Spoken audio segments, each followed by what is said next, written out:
snuggle up in each other's arms. Do you mind if I stay by your side? Just looking at you all the time goes by.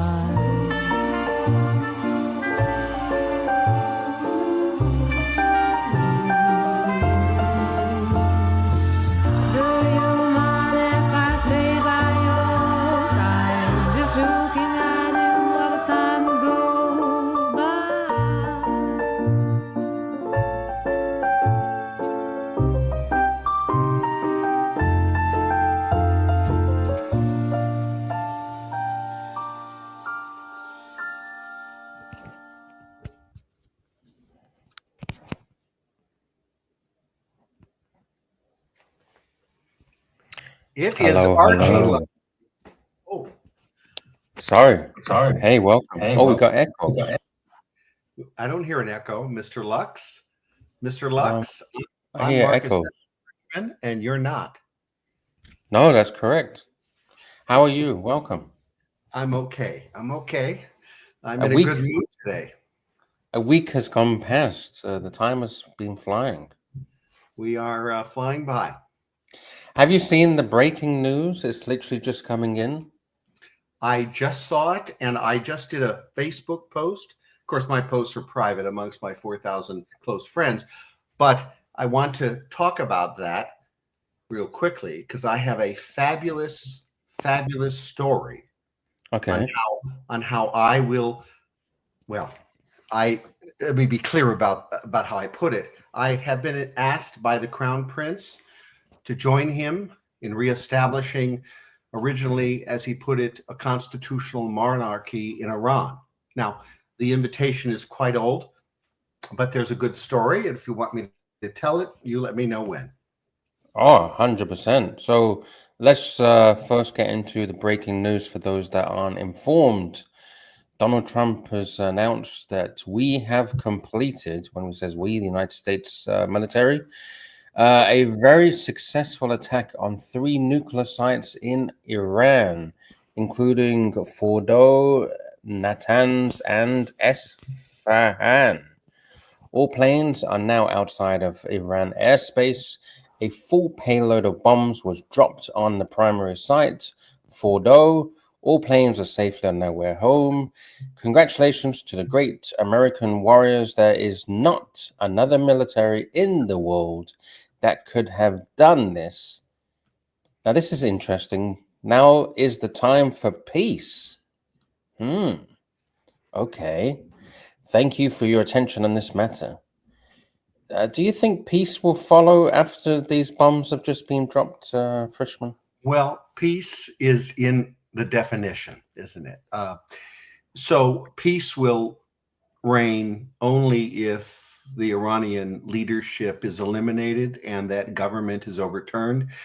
And it needs to be done by their own people, not by the United States or Israel. And that's our policy. We will not have regime change military strategy. Certainly, we have regime change intelligence level strategies, but Israel has a regime change military strategy, and the combined efforts will get these mullahs and their henchmen out of the country so that what is estimated to be 80%, give or take, of great Iranians who love America, love Israel, love peace, and would like to have their freedom back. I say back, but that would apply to some of the older ones, because this nation has been terrorizing the world, terrorizing Americans, killing Europeans, Christians, and Muslims for more than 40 years. They are the definition of evil. They are, in fact, I believe, as a religious person, I believe they are angels of the devil. And it goes to their basic philosophies. These are not good people. You can have wars where both sides have their, I guess, definition of good and evil. But in this case, this is not my opinion. This is empirical fact. The Iranian government is pure evil, and they need to be destroyed. They need to be dead, and they need to go to They will be in hell. They're not going to be in heaven. And I suppose they have virgins down there for them or something. That is what I think. Do you think there's going to be any retaliation? It's hard to say. They would retaliate if they could. I'm not sure that they can do any significant retaliation, but they likely have a few of those missiles left. Let's hope the call for peace, which is what Donald Trump is doing, because he doesn't want to escalate. He will escalate beyond imagination, beyond belief, if they attacked American bases in any significant way. So, and there are, as you may know, there are, I've lost count. I had the count the other day. There are a dozen or more bases in the region. We have, and they're all, they're all in Arab Muslim nations. I mean, this country has no, these Iranian leaders that had two primary allies, China and Russia. Russia announced all Russians need to leave, all embassy need to leave, all Russian citizens need to leave, and we're doing nothing to intervene. Russia did call, Putin did call upon Trump to not do this, of course, and also not to escalate, and called for peace. He offered to negotiate the peace. I think that was fairly silly. China has been absolutely silent. That's their two primary allies. Their tools of evil are still capable of helping them, but and they've spent billions and several $billion on the Houthis over the years. I would be pretty mad if I was an Iranian mullah or leader. How dare they not help us? But they're not helping them. Syria is on America and Israel's side. There are celebrations happening in Saudi Arabia, and the whole Middle East is reconfigured. Whether or not this government falls is still questionable. They are a ruthless, brutal government that has a tight rein on their people, and I fear they may continue. They don't have to just attack military bases in the Middle East. They could maybe they have personnel already on the ground. They do in America that could do some. It is suggested they have that. These sleeper cells. This would not be at the scale of a 9/11. This would be individual psycho Iranian government supporters who would do some nasty stuff. Look, they've arrested one for an attempted assassination to the president. It doesn't get much press, but there was an arrest. It's been linked to Iran. They stopped another Iranian attempted assassination of the president. Not much information was given on the second one. But the media provides false narratives. You know, the media has been saying for 2 weeks, Gabby, the head of our national security operation in America, she's in charge of 17 intelligence agencies. And for a week, I've had to listen to how she has been critical of escalation due to the fact that she has said that the Iranians do not have the capability of a potential nuclear weapon in the near future. She yesterday said she never said that. She's confirmed just the opposite. So the media just lies about anything that Donald Trump. Oh yeah, tell me something that I don't know. The media is fake news. Well, I'm not sure all of it is premeditated. I think it's just sloppy. They don't check anything anymore. The moment someone there's no such thing as real journalists unless you're a citizen journalist. When I grew up, they had to have two sources, before they would print a fact that was not widely accepted. Two sources in all the newspapers and television. It was two sources. Now it's anonymous sources or no sources. People have talked about it. Anyway, whatever. Do you think Iran has weapons of mass destruction?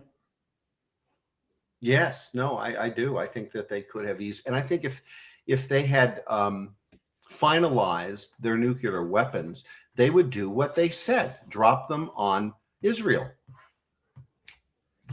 I mean, they've said it. When I say they, it comes directly from the Ayatollah. It comes from the president, the new one, not so much the previous one. And it comes from the entire leadership there. I saw a release a few months ago. The foreign secretary of state, whatever his title is, from Iran, did a written release. And it said, if anyone doubted, it began with, "This is an official release of this foreign secretary, blah, blah, blah," some intro like that. And he used the word kill. And he said, "We're going to kill the president of the United States." And this is an official government statement. They made 3 components: that they would kill him, that it was an official government position, and that they would not rely on third parties. They would do it themselves. So that doesn't get much play, but it's there. It's in writing. It was released by the government. You know, they're just evil. Yeah, this is an interesting comment. These are not people that are brainwashed like the North Koreans. These are not anti-Americans that live there.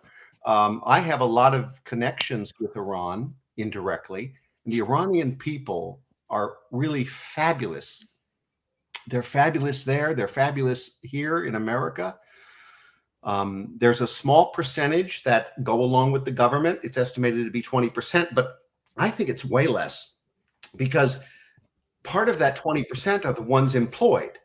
They're employed, it's an oligarchy. You can't really get good jobs if you don't support the leadership. You can't get good jobs at the universities, at the various institutions, certainly not in the government. And that's a lot of people, because they've nationalized all the businesses that are important. Yes. So hence, if you work for the oil company, if you work for the electric company, it's owned by the government. You have to be part of that crowd. So I don't believe there is this 20% of hatred of America and hatred of the Israelis. And my friends who travel there, who are Iranian Americans, they say the same. Everyone says that. Do you think this could push us towards World War III? No. The Chinese and the Russians are going to have nothing to do with these people. No one. I heard that the Chinese are actually in Iran at the moment. They are, but they've evacuated a number of Chinese. But yeah, I suppose there's Russians and Chinese operatives all over, but they're not interfering. But I mean, I've heard that there's military equipment from the Chinese currently in Iran as well. No, I'm not aware of that. I've never heard that. Oh, well, you might be talking about the replacement parts for the launchers. And some alternative launch devices. I know Russia supplied launch devices, but those were destroyed and they didn't resupply them. But I'd like to tell you a positive, interesting story. Okay, yeah. The prince, the crown prince, he calls himself the crown prince, Reza Shah Pahlavi. He and I went to the same school together. USC. Now, he went to 3 colleges. I went to 5. But in the end, we both graduated USC. If my memory serves me, he graduated before me. We played pinball together, however, on campus. And I have an interesting story. So one afternoon, and I'm going to guess at the year, 89, 90, something like that. In Los Angeles, we had a day in his honor. Where you roll out the red carpet, you have a band, all the politicians come by, council members, yes. Mayors. Okay. So we do that a lot, a day in your name. And we had a day in his name. And it was put on at the County Hall of Administration, the county, not the city, but the city officials came. And of course, I was on staff with the county mayor, supervisor, Mike Antonovich at the time. and he was I believe he was the chairman, so that made him the mayor. So he was the host that day. And we all knew this event was coming, right? So it's a party on the rooftop, which was a beautiful rooftop in Los Angeles. This place looks like the Taj Mahal. Have you got the name? Do you remember the name of this rooftop? I can bring up a picture. It's the Hall of Administration, not to be confused with City Hall of Los Angeles, the County Hall of Administration. It's a beautiful old building. It was much more beautiful then, but it was a beautiful old building. It's a gorgeous building in many regards. So on the top of this building, on the 8th floor, is where all the top officials, the top elected officials worked, and where I worked. And the party is going to be on the outside. There's a patio that completely circles the entire top 8th floor around the perimeter. And the party is outside on one of the sides. That's the building on one of the sides. You can see the top floor. There it is. You can kind of see this presumed perimeter up there. Yeah. And that's where the party will be. So Reza shows up, and back then people came in limousines. He showed up in a limousine with a few cars. And I want you to imagine this. So we're in an underground parking lot. There's a band, as I recall. All the officials are to the right of me. I'm with staff on the right side. Now everyone is behind ropes, including the officials. And there's a red carpet going from the driveway of this underground garage there's a driveway there right in front of the door. We're all in front of the door. It's an underground door. And yeah, that's the building. And so the car arrives, the band's playing, the door opens. Now, remember, all the officials are to the left of me, and all the staff, the senior staff, not all the staff, there's a lot of staff in that building, are to the right of me. And maybe that was 30 of us. The door opens of the limousine, and by mere chance, the Crown Prince has a direct view of me. I'm standing right at the rope. So the Crown Prince of Iran is you? Yeah, he shows up and he opens the door, and somebody opened the door, and he gets out and he looks right at me. He knows who I am. I know who he is, except how does he know who you are? We played pinball together at USC.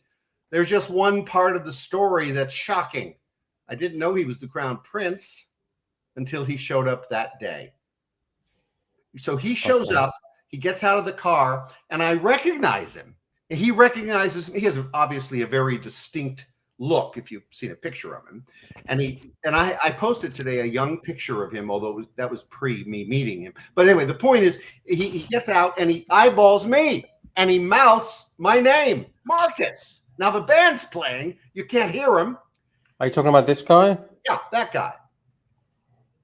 And he gets out of the car and makes a beeline right to me. He doesn't follow the red carpet. You get it? To the officials. He comes to me. Okay. And he comes right to me, and we're shaking hands. What are you doing? You're the Crown Prince? You know, we're having this conversation couldn't have lasted 20 seconds when my boss, the mayor of Los Angeles County Supervisor, they call him the mayor. It's not the mayor of LA, it's the mayor of the county. And he walks over, interrupts, and with other staff, and drags the Crown Prince over to where he should have been. And then we all go upstairs and we have a party. It's a reception, food, we're having conversation. It's the top officials in LA, elected and appointed, some statewide people, and staff, a small amount of staff. As I say, about 30 people, I think. That would have meant a little bit of staff from each office. And we had a party for about 90 minutes. And I went up to him and we talked about how he kept secret who he was. And I said, I would like to go back with you. I remember how I did this. I asked he wanted to go back to Iran and create what he called then a constitutional monarchy. I watch him constantly. You know, I follow him on social media, and he hasn't repeated. I haven't seen that repeated, but that's how he put it to me. And he talks now about a democracy of some sort and a transitional government and other. He doesn't say constitutional monarchy, which would make him the king, I guess. But he did then. And I said, Raza, I would like to come back with you and help you start a government there. Now, you remember, we were both young and we're in our 20s and we're starting our career in politics. So this was fascinating, as though he was going to go there in a few months, but he never did. And he did respond to my request. He said, Marcus, you're welcome to join me. I'm going to need a lot of help. It was really a discussion like it was going to happen anytime. But this was, I think, 1989, 1990. And he extended that invitation to me. And I intend to follow it up. I have communicated with him. I've not had an answer, admittedly, because I don't have direct communication for years. But I just sent some messages the best I could, and I'll see if I get a response. If not, I'll use some political contacts to get a more direct connection. Hey, see if you can get him on the show, maybe. Yeah, I want to get him on the show. I want to get him. Well, you could probably do that. I want to get him. I want to go with, if he goes. First of all, it's not clear, sadly, if he has the support there. That's not clear. When I say that's not clear, it's not just not clear to me.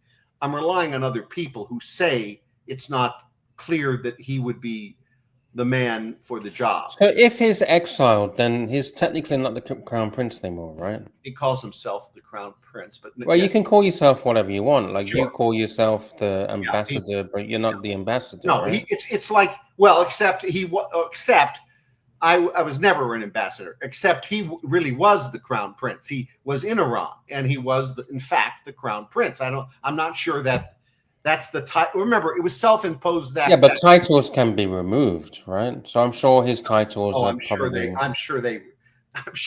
I mean, I don't know for a fact, but I'm sure they removed. So he's currently just a peasant. He's just. I wouldn't call him a peasant.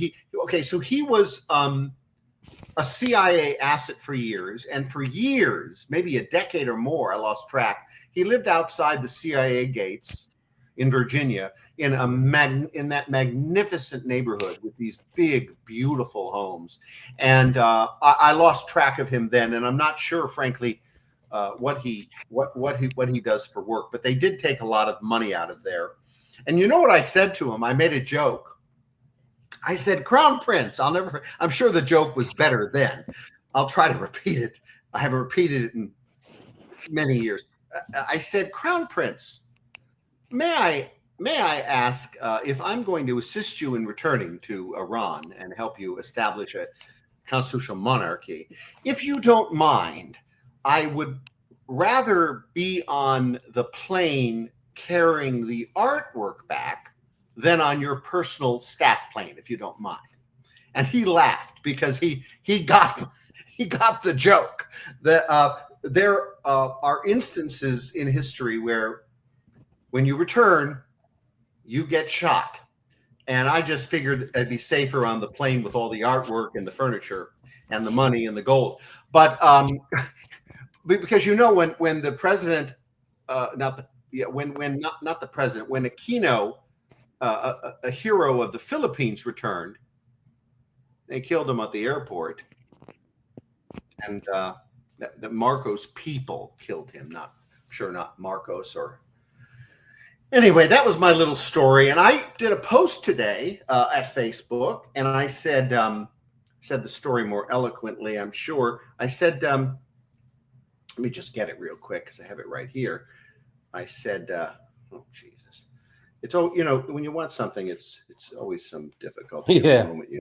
Why is that? Okay, here it is. So I said, I will help the Prince of Iran as a team member. The Crown Prince of Iran, Mohammad Reza Pahlavi, promised me that he would take me back to Iran with him on his plane when he returns to assume his throne. It would be my job as a team member to assist him in establishing a new government. Long ago, we talked about a constitutional monarchy being reestablished. Nowadays, he doesn't talk much about a constitutional monarchy. He talks about a transitional leadership role. Nonetheless, I'm waiting for my invitation. We honored him in Los Angeles when I was working for an elected official back then. He got out of his car and immediately approached me and bypassed the mayor and other distinguished officials because he recognized me from the University of Southern California. We played pinball together. The Prince went to 3 colleges. I went to 5 colleges, but we both graduated USC, the University of Southern California. Prince, I am at your service. This post is not a joke. Okay, you say that you hope that he can take you on his plane back to Iran. Wouldn't that be great? And, I pick my dog and put you into power. Put you in power. I'll do anything he wants. I'll, you know, so explain to me, why would he do that? You're just a random guy that he played pinball with. Yeah, well, okay. So why do you put yourself at such a high caliber? I don't think it's high caliber. I mean, back then it was a serious request and a serious invitation. And I remember how he put it. He said, I need a lot of good people to put together. Well, if it was such a serious request, then wouldn't he keep in contact with you? In contact with everyone. You know, sometimes you do, sometimes you don't. And I didn't. But I intend to... of all the people not to contact, a possible a possible leader of a country in the future. Okay, let's go to that. Let's go to that. So decade after decade, it looks worse and worse that he will never go back. By the way, I'm not saying he will ever go back. I think the chances are that he won't. Okay, my gut instincts and what I know about that country and the intelligence involved is that they will, if they overthrow their government, I'm not so certain he will be the one that will be asked to lead the country. Okay, the young people there don't know him. They don't have a history of him. There's a whole bunch of people. There's a reason why the Shah was excommunicated from his own country. So you have that group, and then American. Well, let me make it clear. So American Iranians love him. The American Iranians who fled the country in the late 70s, and there was a lot of them, and the 80s, and continuously through the years, they know who he is and they love him. At least the senior generation does, and they've made sure their children know who he is. I go to, in Los Angeles, one of my favorite food places is Persian food. And I go to multiple Persian restaurants that are run by Persian families. One of them just down the street, Shamshuri. Kevin is the son. I'm forgetting the father's name, but both of them, the son who's in his 20s and the father who's in his 60s, all support the Shah. Everyone in that restaurant does.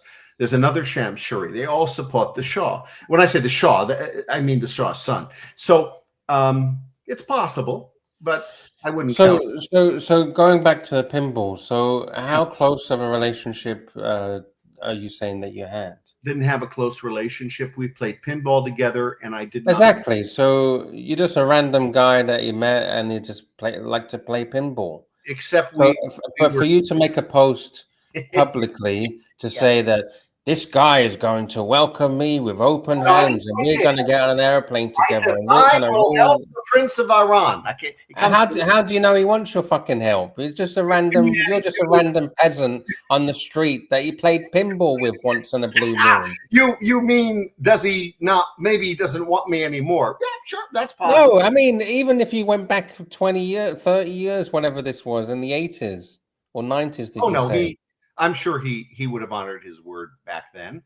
The question is, he was probably just amusing you, like, this little guy, he likes to play pinball. He hasn't got a clue who I am. I'll just play a little. Well, you know, he didn't reveal who he was.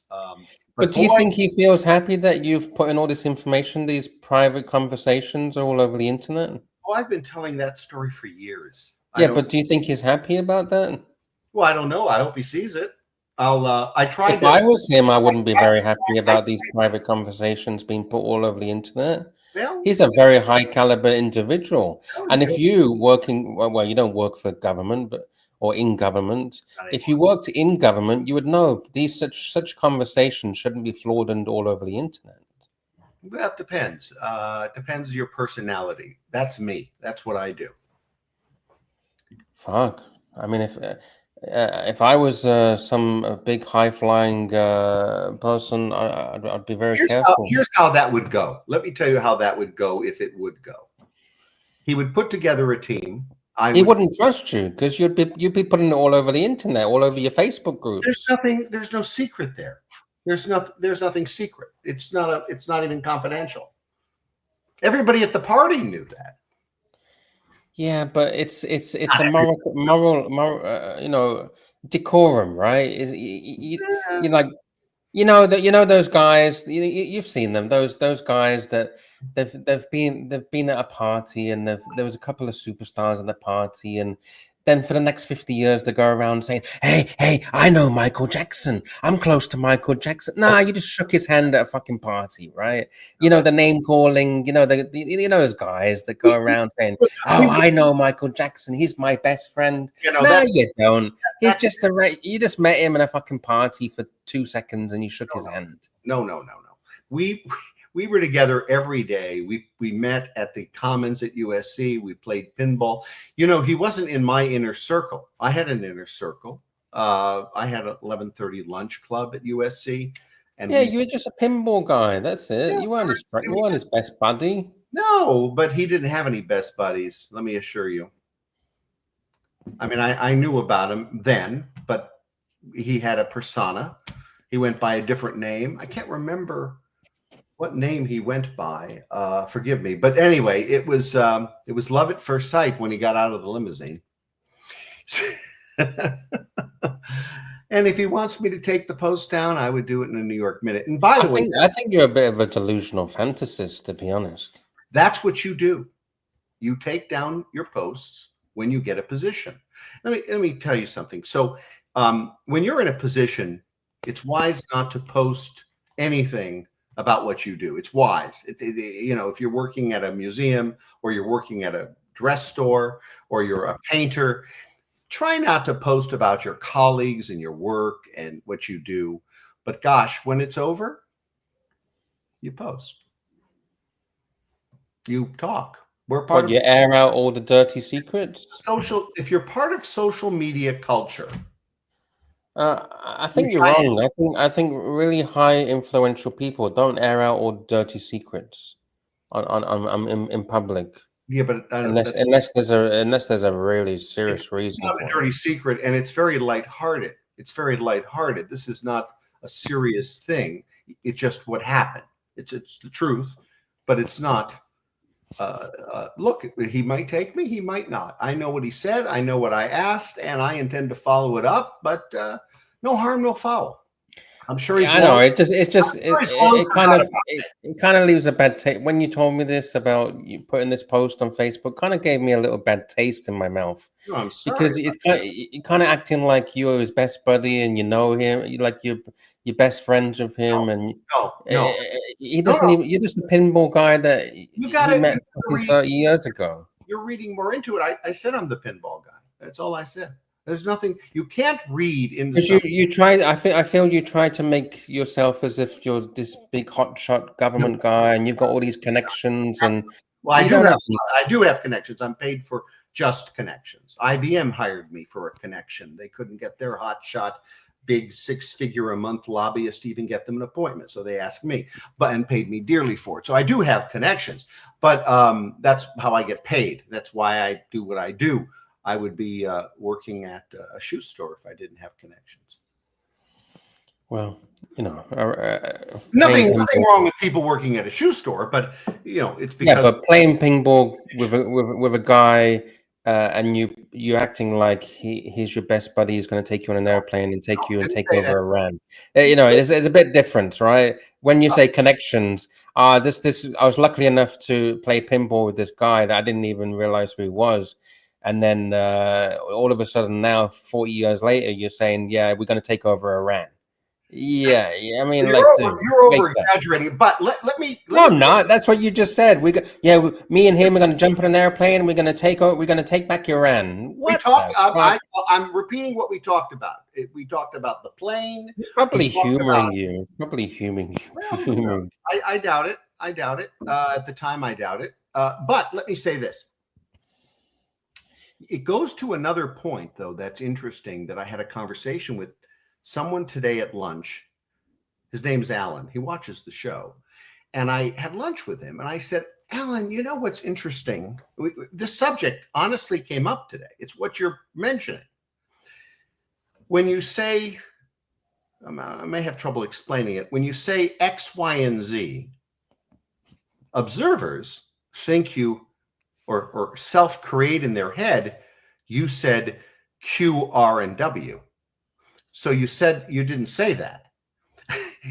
But people will reinterpret. If you've ever had the game, it's called, in America as kids, we played a game called telephone. And you would sit in a circle, 5 people, 8 people, 10 people. The goal, the rule was you mustn't change the story.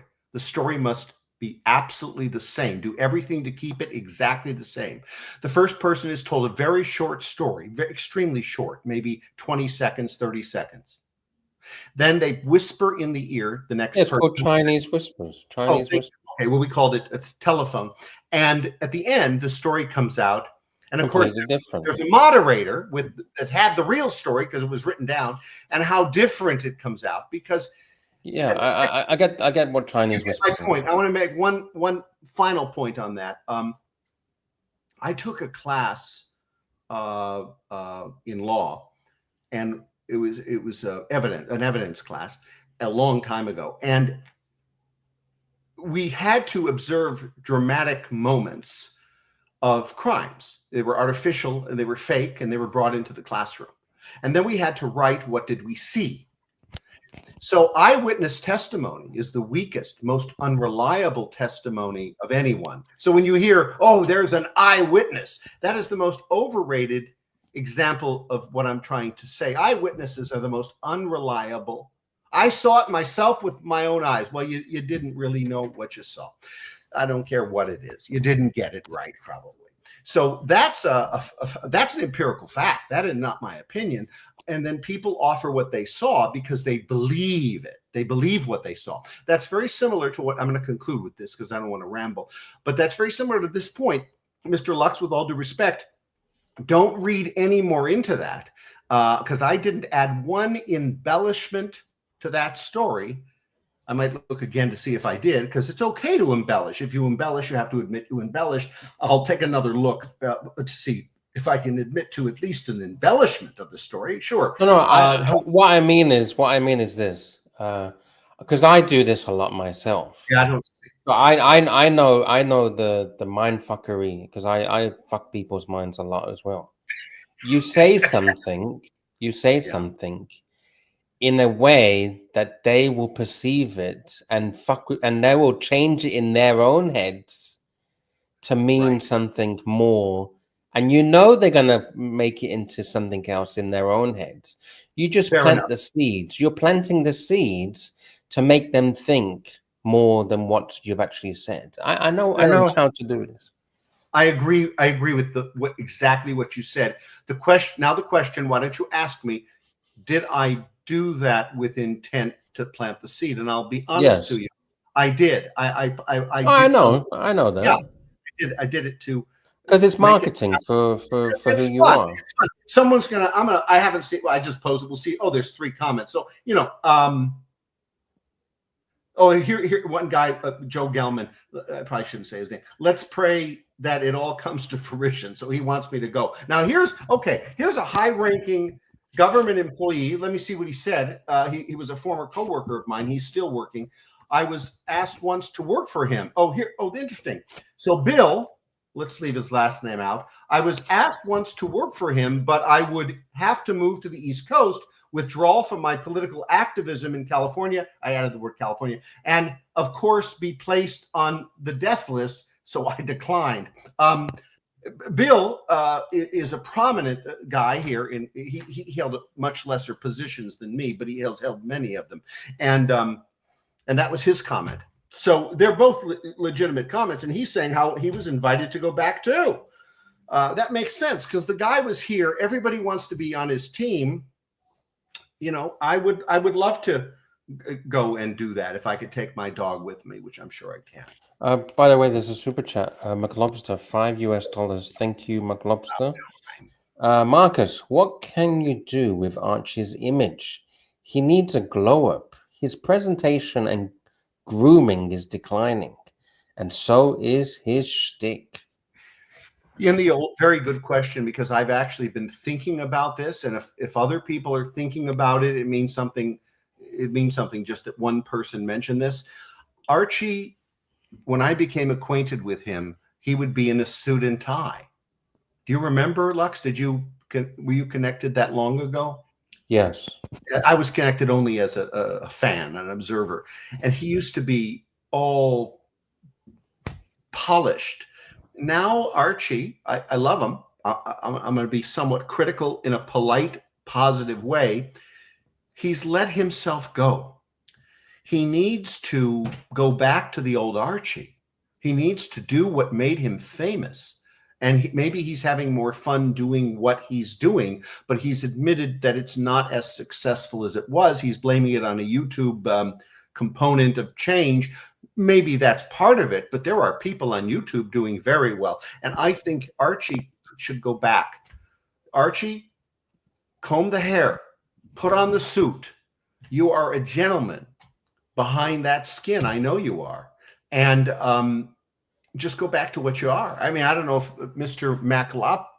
Lobster agrees with me, but we've got to do something. And that's why I was here. But the truth is, I was going to tell Archie, we're only getting about 300 or less than 300 viewers. This show is his lowest rated show.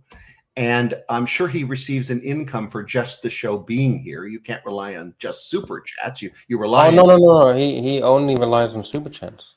What about the follower component that he has? Followers? In what sense? Well, when I was on TikTok, it didn't matter. You didn't get super chats. You just had... In fact, it didn't matter who your followers were. It didn't matter who your likes were or comments as much as it did viewers. If you have viewers, and he's got viewers and followers, you'd think he has an independent income from that alone. No, I mean, his income is super chats. If people don't super chat, there's no income. Oh, okay. Well, I mean, money doesn't just come out of thin air just because you got followers. I don't know about the structure of payment on YouTube. I do know it at TikTok. Well, it's free. It's free. I mean, you don't pay to watch videos. It's all free. Right. So just because you got viewers doesn't mean you make money. You make money from super chats. Huh. Well, that's screwed. I mean, if you think logically, just because you got 100 people watching, where's the money coming from? Well, them should be coming from ads. There's no ads. There's no ads on Archie's streams. Yeah, why is that? Because Archie doesn't want people to be interrupted with ads all the time.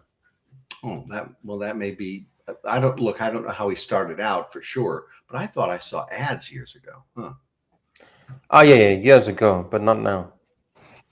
Very interesting. Well, look, I wish him the best, and he's going through another transition, so I hope he recovers from it. That's all I say. And if I can help doing that in my little way, I will. But I was going to tell Archie very candidly. I'll say another confidential. You call these things secret and confidential. Here's one. I'll just blurt it out there. If Archie doesn't want to continue these shows, that's up to him, not me. I wouldn't push him at all to do another show. He invited me to this, and I'm happy to be here. If any of my questioning is too harsh or anything, just let me know. No, I like your challenge because you have a good point about why would somebody post that to create? Well, I thought it was fun. You know. Okay, fair enough. Do you enjoy these shows? Do you want more shows?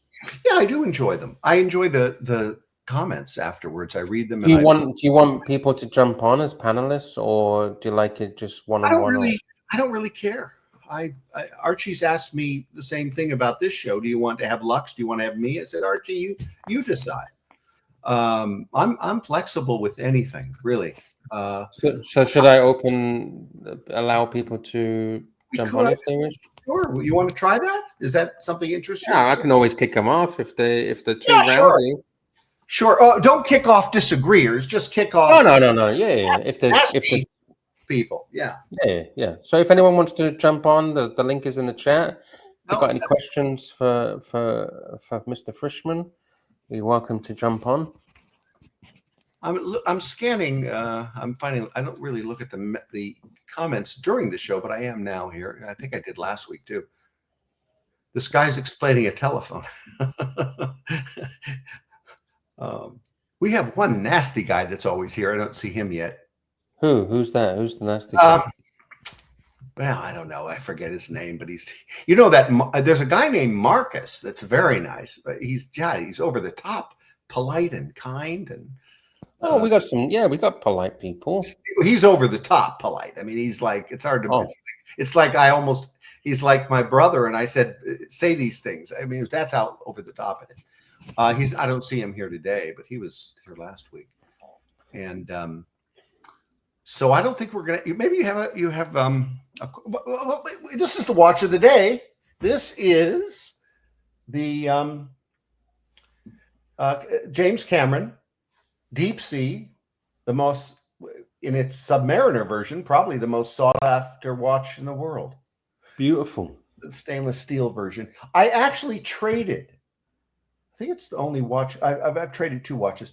I traded my no date Submariner for this.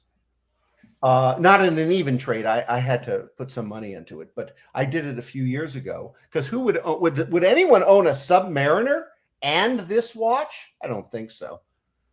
Maybe Archie would. Well, I thought that was crazy. So I just said I wanted the Deep Sea, and I traded it. Archie's had 5 identical Pateks before. Oh my goodness! Ladies-sized, children-sized Pateks. Really? Calatravas, yeah. The cheapest 5 Patek Calatravas you could ever put your hands on. He bought them because they were cheap. Well, all right.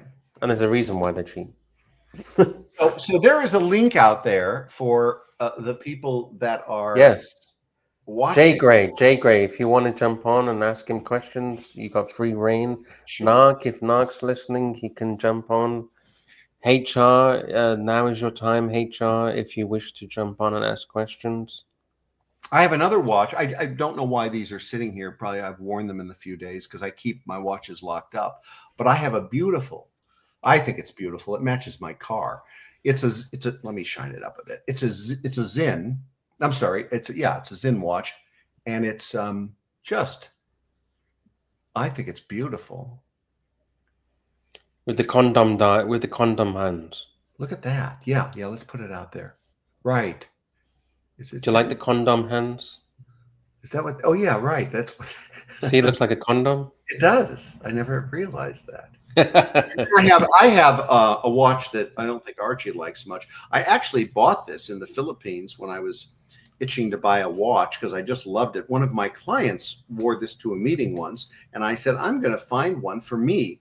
And it's the Bubble. Oh, Quorum. It's a Quorum.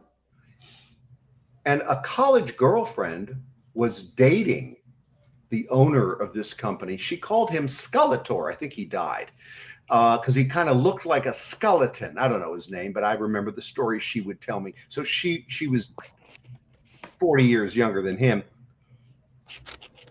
And it's on a rubber band. I think it's a lovely watch. I used to like the Quorum Admiral Cup. Oh, I saw that. Yeah, I saw that. Yeah, I used to like that.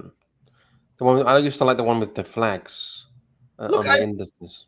He did this watch company did a lot of watches with this giant crystal bubble face, and they put all sorts of strange things on the face. This is just numeric numbers. I think it's a beautiful watch. I love wearing it. It has no snob appeal. You know, these watches don't have snob appeal, but they're fun. I like them. I buy a lot of. What's your most expensive watch? Well, it's hard to say because Well, I suppose if we talk about my 18 karat gold Submariner bluesy, I think that the current price, what's that? A new 47,000, but I bought it pre-owned at about 20. Okay. I think I've spent, so maybe the question is, what's the most you've ever spent on a watch? And I think, I'm trying to think if I've spent anything over 20,000. I don't think I have. Okay. That watch can sell right now, because I looked it up, for almost 30. Do you want to sell it? No. I probably will never. I thought about trading it for a Pepsi, but I was talked out of it by everybody. It was a recent idea of mine, and I sent a message to whom a guy in Orange County that has a new Pepsi, and I didn't do it. It looks like no one wants to jump on to have a go at you. You know what? I'm going to have to pick one and just demand it. Let's see. Let me just take a look here. Here we go. Okay. Okay. So, what's this guy? I hope Frishman is paying for his time on Archie's channel. He is creepy. Oh, well, all right, Mr. Phobin Colossus. I will answer that question, and then I will invite. No, tell him you will only answer it if he jumps on. Oh, good. Why don't you jump on? Yeah, tell him to his face. Tell him to his, all right, to his face. You want to go around calling people names? At least tell him to his face. Let's see. Is this the same guy now calling me? Okay, there's a guy that just says creep. Although I presume he's calling you a creep, Mr. Lux. That's supposed to be funny. Never mind. Okay, we got someone joining and waiting for their device to connect. What is a zyomist? This guy is a zyomist.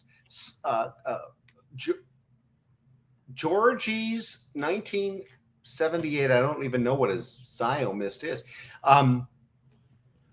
Got some virgins down there for him. Oh, that's for the Iranian leadership, I guess. Oh, this guy, watch Nicholas.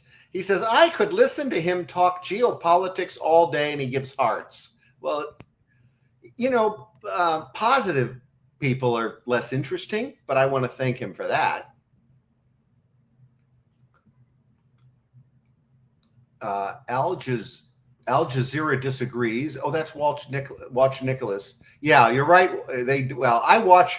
I tend to follow politics that is not inclined with me.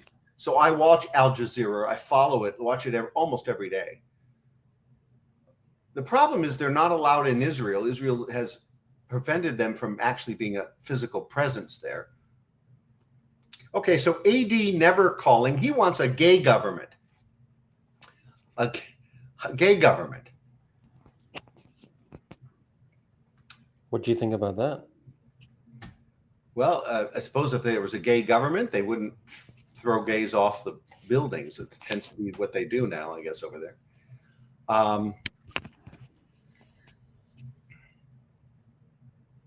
You have to have a thick skin to hang out here, Mac Lobster.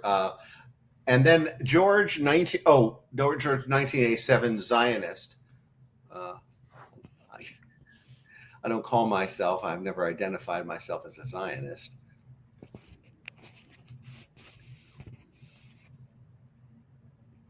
Yeah, well, anyway, we could ask someone else to join us. Do you believe in prepping? Do you do any prepping?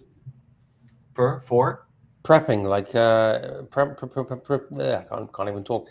Preparing for any disasters or catastrophes, whether it be man-made, natural, all of the above.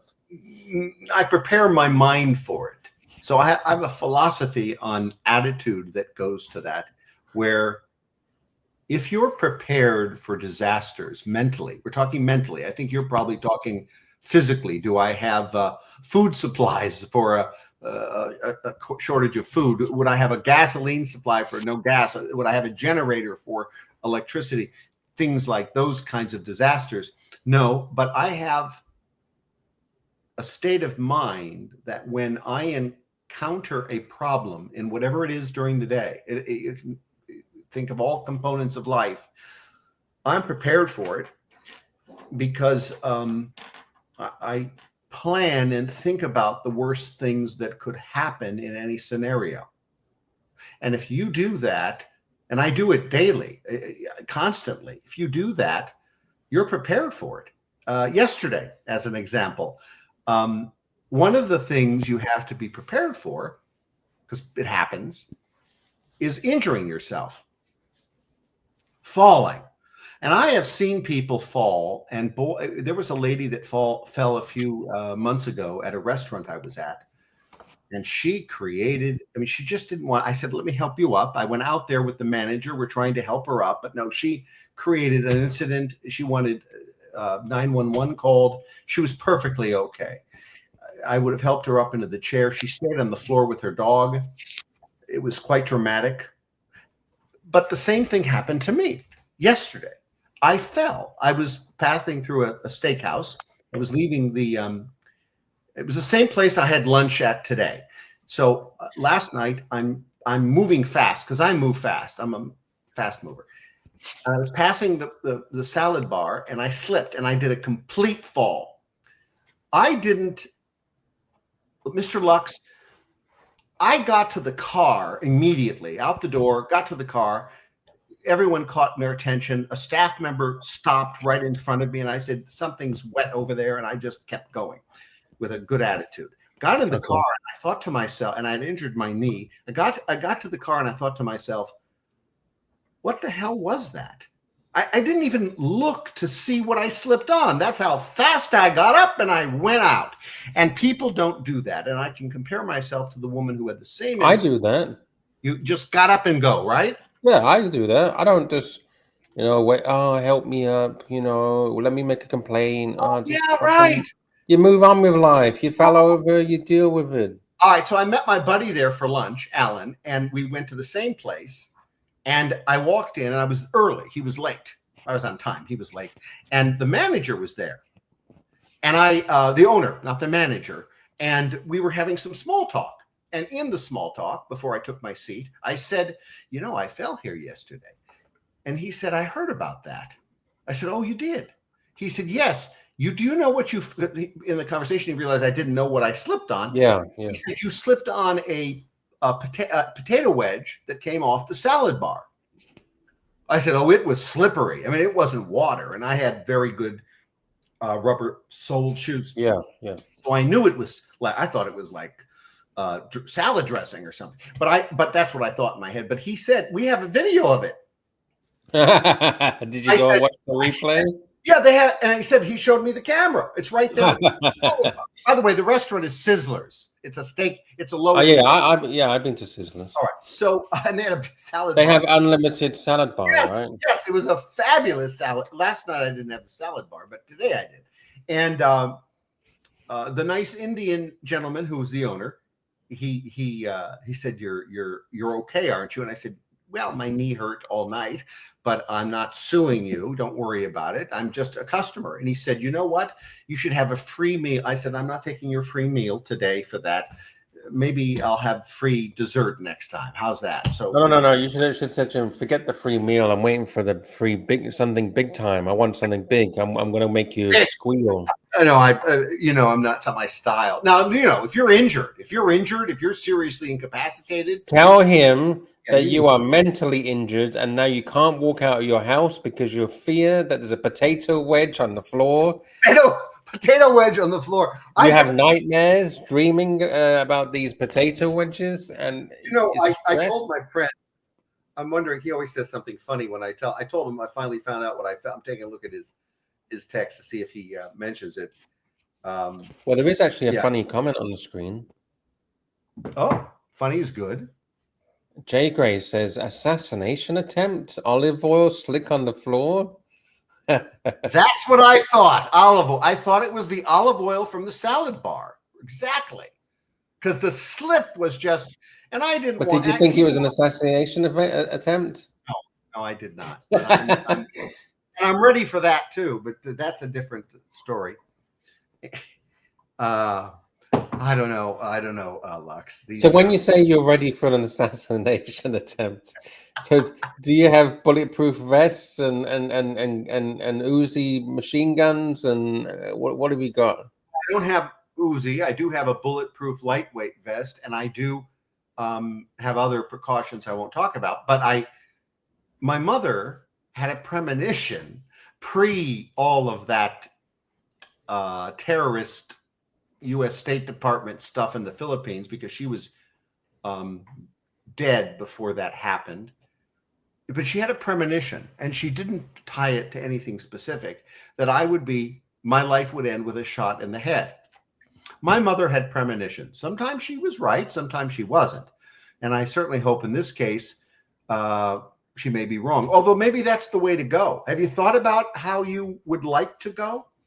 No, I've never thought about it, to be honest. You should. Well, I'm not getting any younger, and so I'm prepared to go. I'm ready to go. Let me be clear. Ready and prepared. Oh, if you're ready, let's do it now. Well, I don't want to hasten. Also, you're, if you're ready, let's hold hands together and find a. Just drink some bleach or something. I don't know how you would do. I guess I have the gun in the other room, but no, I'm not suicidal. But what I'm trying to say is that I'm comfortable with my God and heaven, and I'm okay with going. There are people like my partner Mark. He's a CPA, and I call him my partner. He's it's a business partner, and he is afraid of death. Oh, I like how you touched your earlobe just then. Why? Was there? Oh yeah, that's it's a telling sign. What is? I forget what it means. There's a nose touch now. What does it mean? Mark. Because you said my partner. Wink, wink, touch, touch. Oh yes, he's just a business partner. He's a heterosexual man that's a CPA. And he runs his own business and helps me with mine. And he, his entire life that I've known him, he is on what's called longevity diet. He goes off it sometimes, but he's on this longevity diet, is what he calls it. And he's been on it for decades. And he's about 10 years older than me. He's in pretty good health, plays basketball. He's tall and thin, balding, unfortunately. And what do you mean, unfortunately? I'm bald. There's nothing wrong with being bald. He doesn't like being bald. That's why it's unfortunate. Oh. So he shaves now to be fully bald as opposed to be not bald. So I don't know what. Yeah, because it looks. I believe it looks better if you shave it. If you just fucking shave it, it looks way better than trying to do a comb over like Archie. Archie looks a mess. If he shaved it all off, it'd look better. Or if Archie would dye the hair, we talked about on his show last week. There's an ear itch. I actually have it, just so for the record, as long as we're making things clear. I was at the doctor recently and I reported this ear pain I'm getting. And he looked and he said, I think it's just some wax buildup, not a infection. So we cleaned the ear out and made it better. So there may be something to the touching. But Mark is... Oh, okay. It just took you 5 minutes to bring me that excuse. Well, we're going around in circles, but I might as well... good old, Mark's on the longevity diet, so I don't know how long he'll last, but I suspect I'll outlive him too, because I have no real health conditions. I had one health condition in my entire life. It was very odd, and it was a few years ago, and they said to me, it caused me to go to the emergency room for the second time in my life since I was 6. I woke up, and my neck right here had a big bulge, swollen. I mean, really bulging. And I looked at it and I go, what the hell? I thought I was bit like by a spider or something while I'm sleeping. What could that be? That's what I came up with. And I typed in the internet, it said bug bite. Okay. So I went about my day. It was Saturday afternoon. By Saturday night, my finger right here was going numb. Now, I'm a guy without health conditions of any sort. So I thought, well, it's got to be connected. What the hell's going on? So I rushed to the emergency room. I found an emergency room Sunday night in a neighborhood far away from here that wouldn't be crowded. I called ahead of time. Is there anybody there? No, we're pretty empty. We have only one doctor. but it's a big hospital. But obviously, with one doctor, they keep these doctors on. They're sleeping in another room. They have one awake. So I drove down to the one doctor, and he did a battery of tests on me. I was there for 2 hours, $12,000. Anyway, I had a lymphatic sac that moved.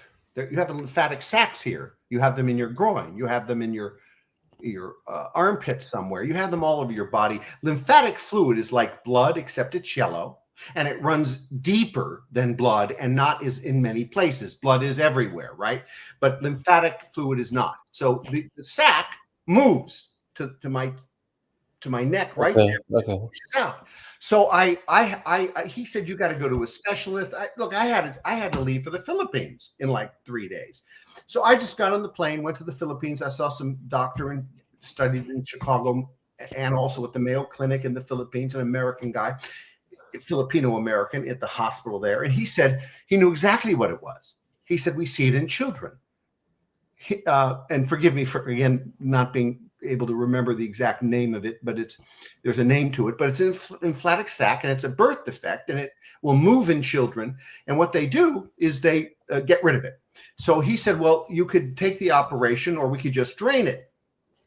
So I said, drain it. So he comes in with a needle this long and a big tube, a syringe, and he wants to put it, and there's a crowd of doctors because no one's ever seen this. So I allowed them in.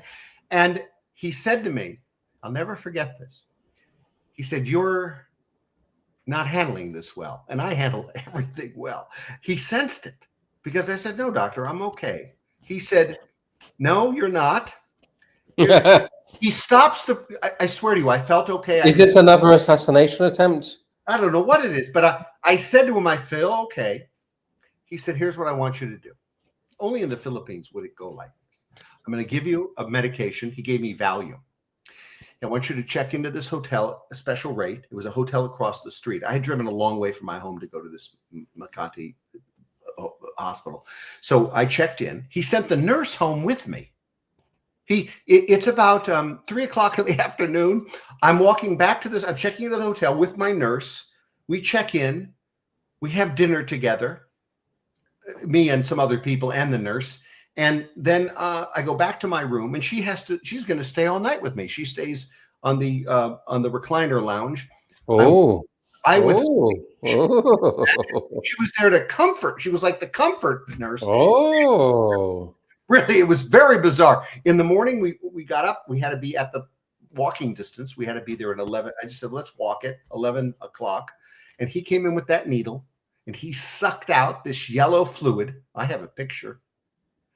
And then, not of the moment, but of the fluid. And then he ripped up the bill of the hospital, which was like 15,000 pesos. He says, this is outrageous. How dare they charge you this? I said, well, yeah, it was like $300. I'm going to work out something. He leaves, he comes back, works out a better price for me, and then I leave. So what I did was it came back. He said it might. So I went and got a 22 gauge needle. 22 gauge needle. I have a picture of this, a selfie. I could show that. It would probably be inappropriate, but where I'm holding, I did it myself. Can we see the picture? Really? Okay. Give me. If it's easy.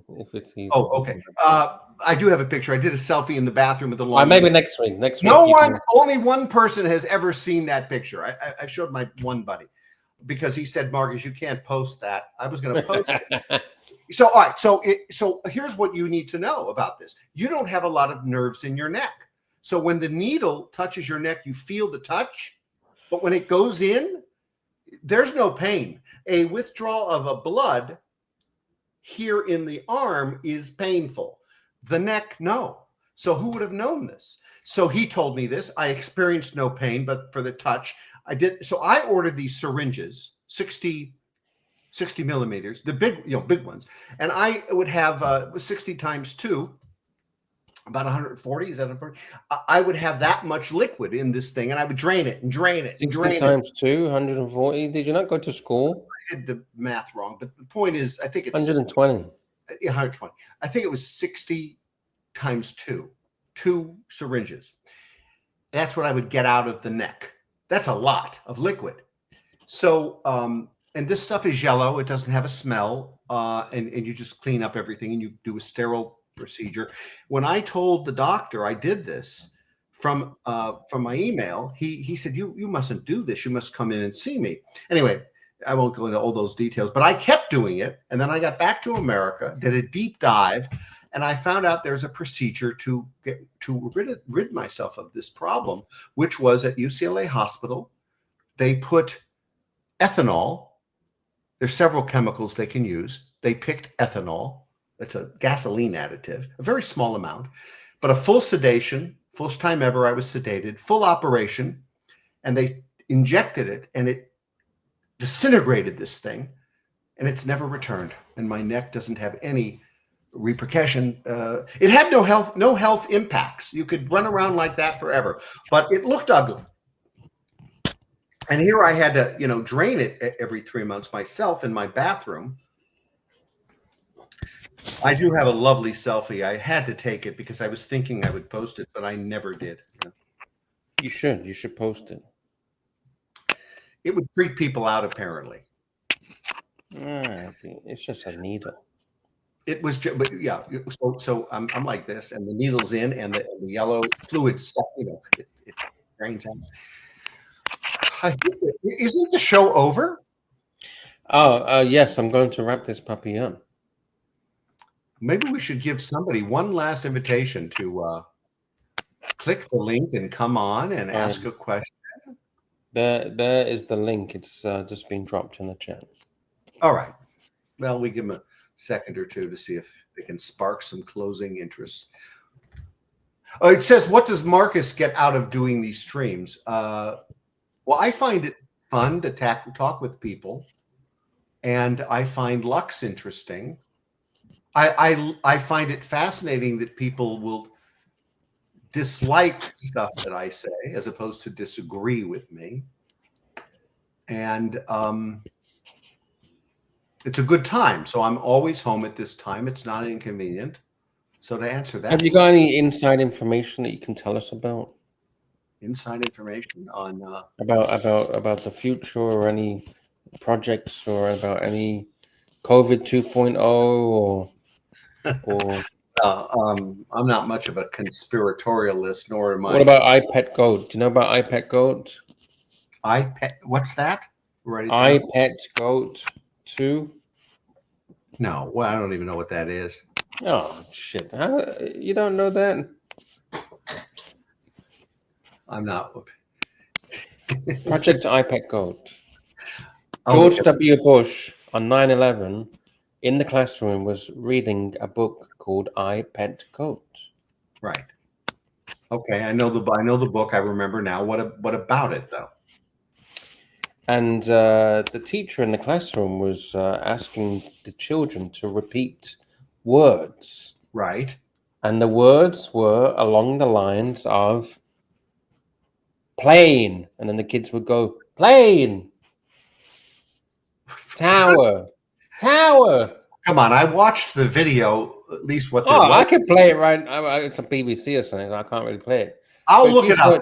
I watched it. I didn't. They literally say in jumbled words, plane hit tower, as it fucking happened. Oh, I see what you're saying. The jumbled word thing.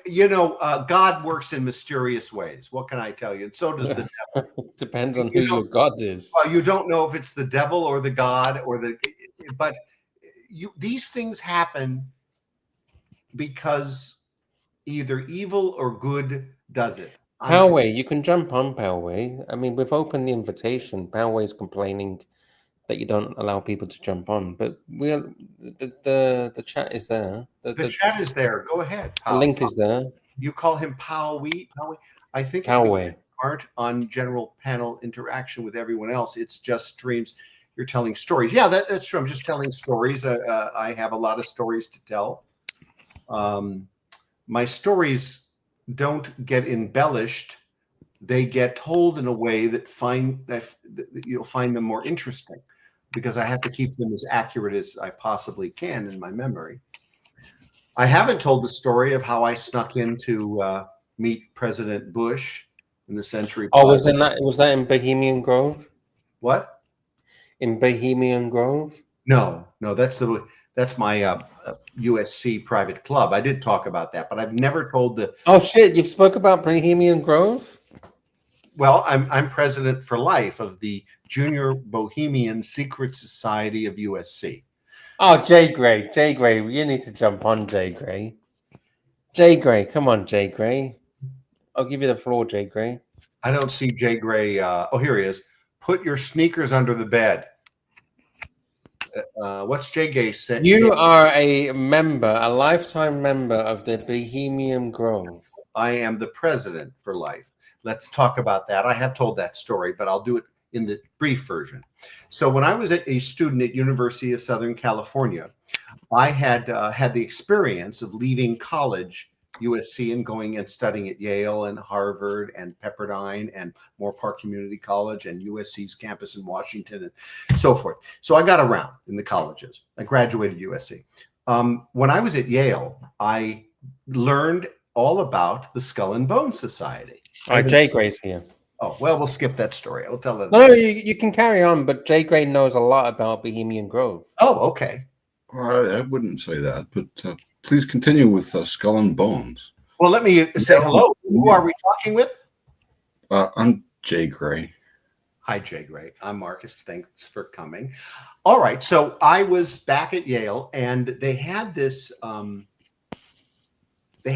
fabulous metal door to their what I would call fraternity house from USC, and it was metal, and it was a bank vault, you know, an old classic giant combination lock, and that was their front door. It interests me, and this was summer, so there was no one around this house, no security. Me and a girl, we went around the back and got into the backyard.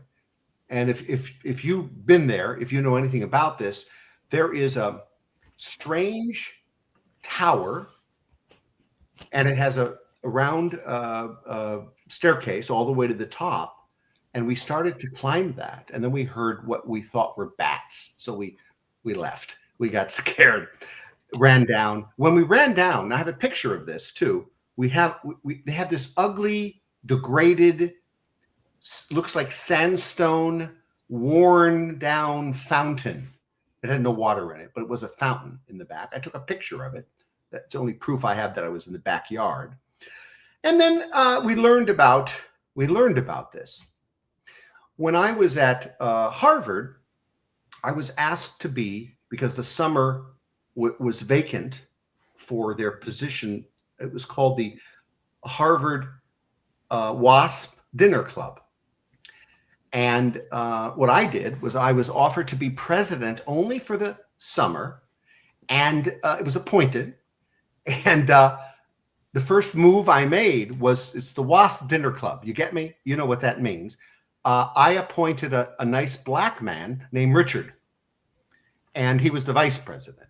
And we converted it to lunches. So, and this was kind of a fun secret society too.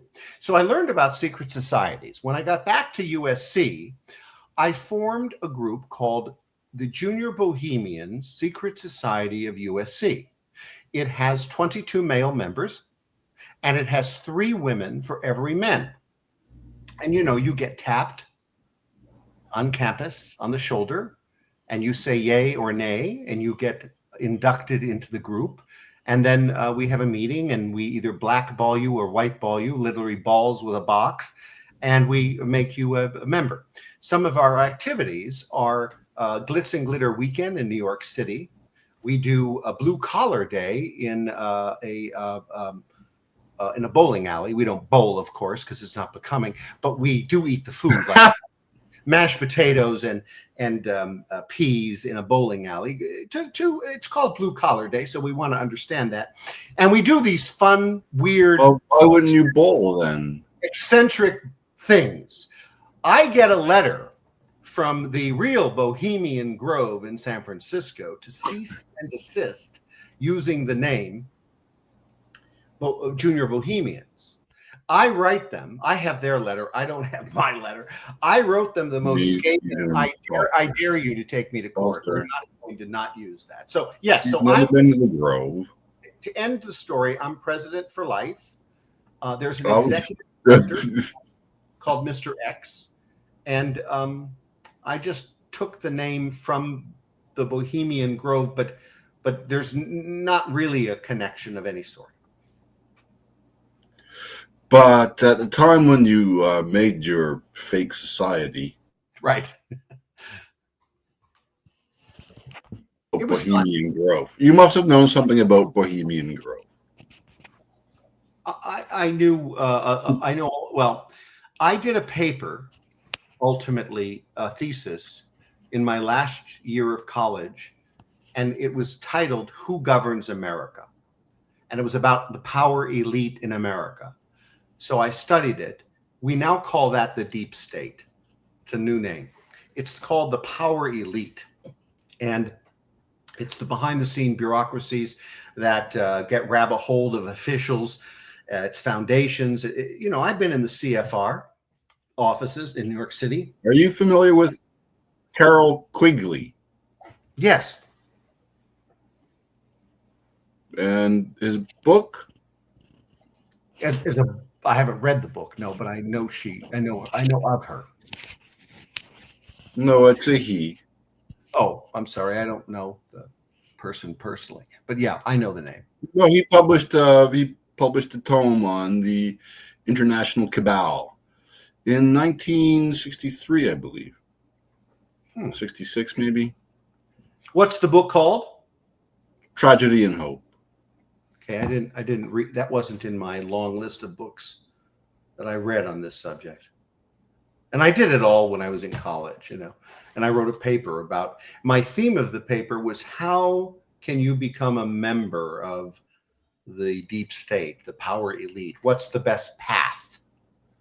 And the best path was education, I determined, and social groups, which were it's pretty obvious actually, but there's a lot of sub details to that. It sounds simple to say that, but there's a lot of detail to those two particular points: social groups and education. That was the entrance back then. Now it's because it was Republicans and Democrats, and it was conservatives and liberals, and it was a lot different than it is now. Okay, so this guy wasn't at Bohemian Grove. So No.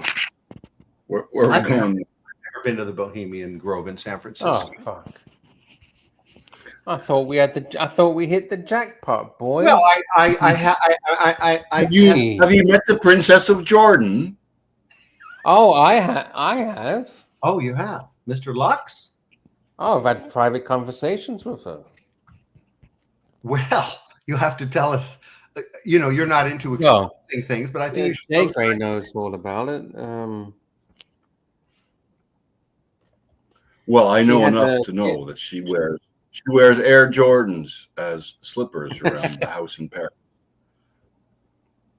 What's her name?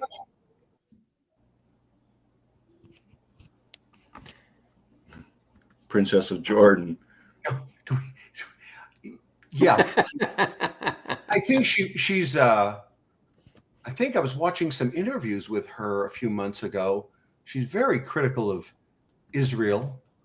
Not so much her husband. She had a lot of jewelry stolen from her, Marcus. Who took her jewelry? A lot of jewelry. No stuff. Well, she's got to keep it locked up like I do. Oh my goodness. Yeah, well. You'd think she'd learn. Yeah, well, you'd think is this on YouTube somewhere to watch?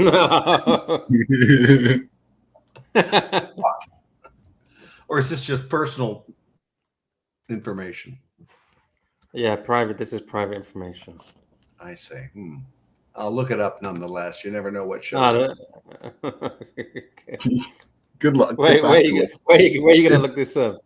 Get back to us. Here's the guy that says, did they invite porn stars and have Diddy-like parties at the Bohemian Grove? Well, as I said, I've never been to the Bohemian Grove, and my president for life position of the Junior Bohemians of USC, they have a new executive director. They live on a daily basis. But the way I wrote the rules was that I was president for life. I founded it.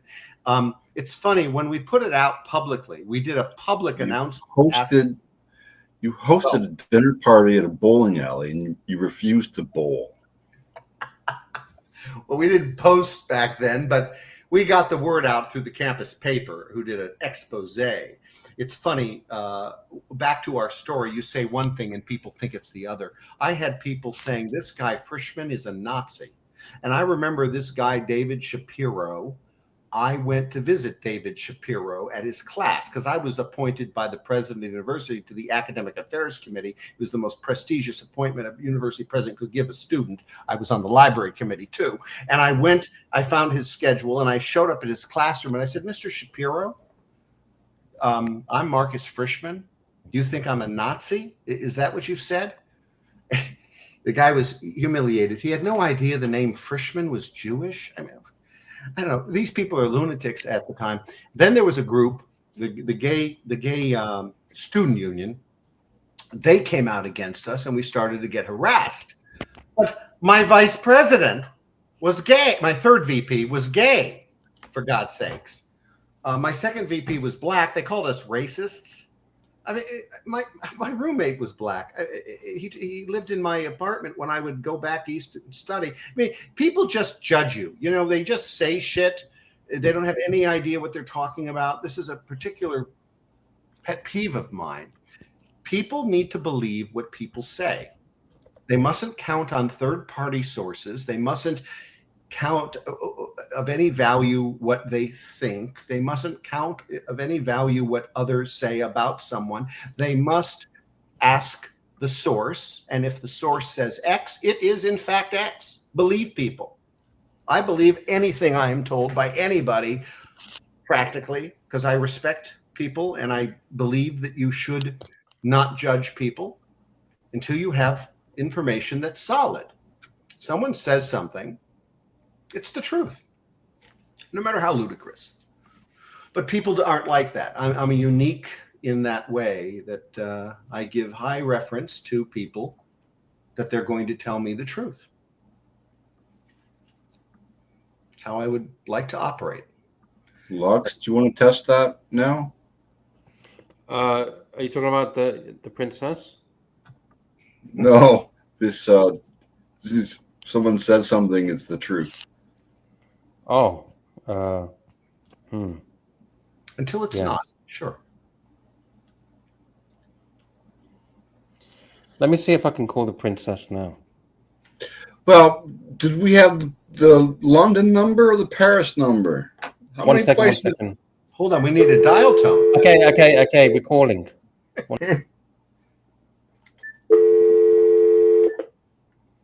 Oh, shit, 1 second.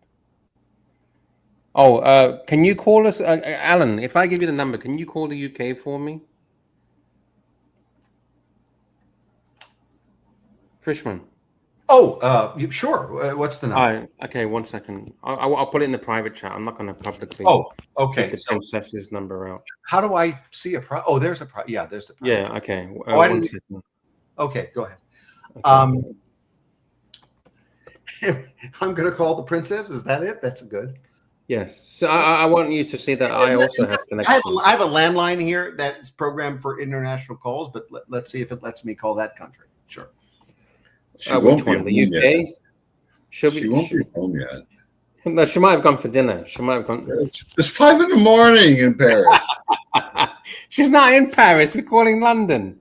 Okay. It's in the private chat. It's in the private chat. Yes, somebody says this is the lowest viewed show and it's all your fault or something like that, Mark. Of course, it's the lowest viewed show. I just announced that at the beginning of the show, that I have the lowest views of all of Archie's shows. They're always under 300. Okay. The code, when you call, oh, he fucking left. What the fuck? He left. He clicked on something. He'll come back. No, he was insulted. I'm here. Okay. something. Okay, when you call the princess, okay, the cleaner is going to answer. Nepalese? Okay. Well, the Colombian one got fired because of her son tried to sell the princess's jewelry worth millions of dollars. Okay, so I'm going to call her. How am I going to begin the call? What will I say? I'll just say you're Mr. Frishman and you'd like to speak to the princess, please. Fair enough. Here we go. Yeah. So +1. I can't do a plus. You don't read that number out. It's a very Oh yeah, no, number. I'm not doing a I'm doing a landline phone. So Yeah. I'm gonna go just the numbers, right? Then not the plus. Okay. Yeah, you can just do 0044 maybe if you can't do plus. That doesn't work. 0044. Hold on. Wait, dial tone.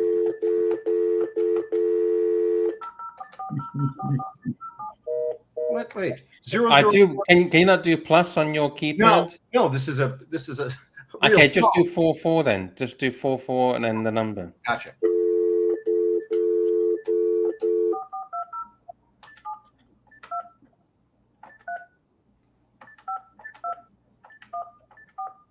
Sorry, the number you dialed is invalid. Let's try that again. The number is It's not invalid. I'm going to do 44 again.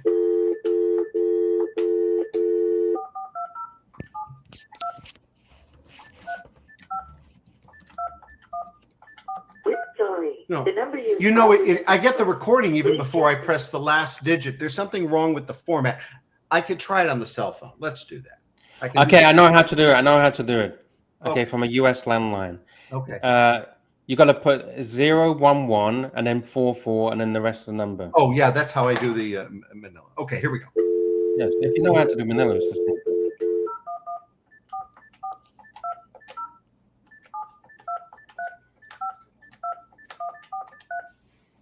Should be on speakerphone. Yes, we can hear.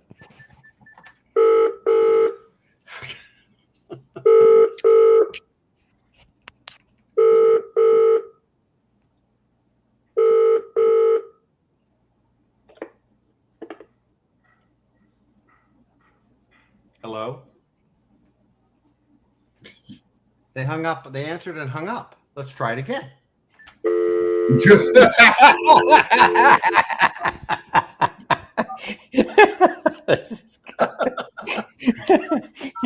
they knew it was Frishman. Like, shit, get rid of him. You got this number. Okay, here we go.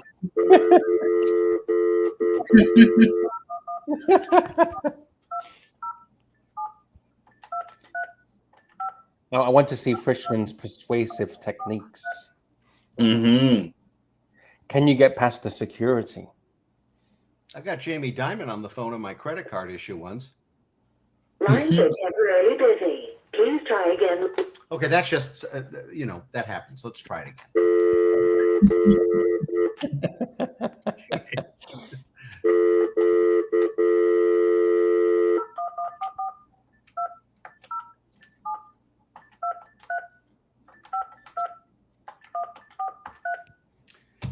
All right. You think so excited? Guys, you have Princess. to be quiet.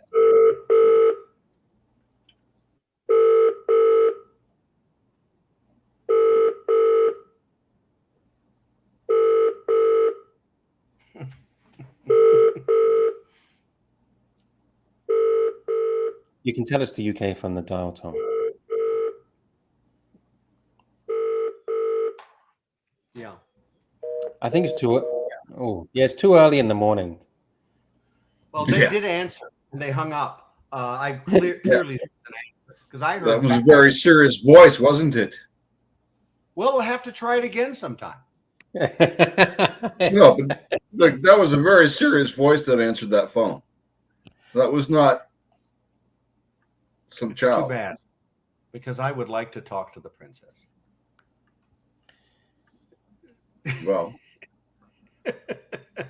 Well, guys, I think we're ready to wrap. Yeah, let's wrap this up. Yeah. don't lose that number. Do not lose that number. You need that number. I do. Well, I wrote it down here on my paper. Okay. Now that is You how are have you to going call to back. destroy this piece?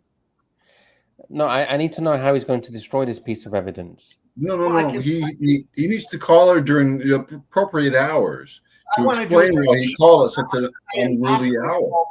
I'm not going to call this number without us on the. We'll do it on the next show. But the No, next it's show is gonna going be to the be wrong 5 o'clock in the time. morning again. It's going to be at 4 o'clock in the morning again, or 3 o'clock in the morning. Time Lux is the normal Lux show. Well, the time in the UK right now is 4 o'clock in the morning. No, I'm saying, but when you start your show, it's about 11:30 a.m. in but GMT. Marcus is referring to doing it on the next. Marcus, Frishman. are you available No, I mean at 11:30 a.m. GMT? But next week it's going to be still the same time, right? 4 a.m. Yeah, but maybe she has a different schedule that day, and maybe if we start calling her at the beginning of the hour, I will have had 47 calls, and she'll finally. Jeez. I only had to call Jamie Dimon once to help him. He's the Oh, president. I have his number. I got his number. Well, I called the public number, but I got through to the office, and he took my call, and I said, Jamie Dimon. He got there, and I said, look, I have a problem with my card. Would you like to hear 10 minutes as to why I'm reaching out to you, or do you want to assign someone? He actually said, tell me what the problem is. And then he did assign someone, and it didn't help. But he's a real tool anyway. So where's the what do you call it? What does Archie call it? The exit music. We can do that. 1 second. Let's wrap this puppy up. Thank you, Frishman. Thank you, Jay Gray. Thank you, everyone in the chat, and thank you for the super chat, McLobster, $5.